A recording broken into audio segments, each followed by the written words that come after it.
Pakistan ki airspace India ki Airlines sing Paiba Thingkhre flight ki matam da ahongba laikre. Pahalgam terror attack Thokhraba Matung India na Pakistan na piramba facility sing Thingkhre Matung sagol se numite ki hauduna Pakistan na makoi ki airspace Indian Airlines sing Paiba Thingkhre ba loina na flight ki matam da ahongba kaya lakre amadi western lebak sing flight ticket ki mamal hatkre.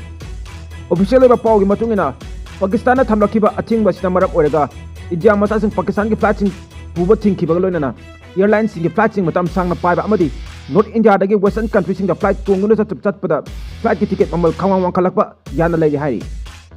agency ki source na hai Delhi dagi pai ki ba international flight sing Pakistan ki athing bas na marak orega India masa sing puba flight sing na Central Asia di Caucasus West Asia Europe UK amasung North America da chat pasinda yamna chawna khudong chada ba mayok hal hari industry insider sing matungina Pakistan na thamlakhiba athing ba asigi impact asi hojik phongdok nganmali adubu mayamna panariba flight airfare hengakani haibasi achumba oirabi ai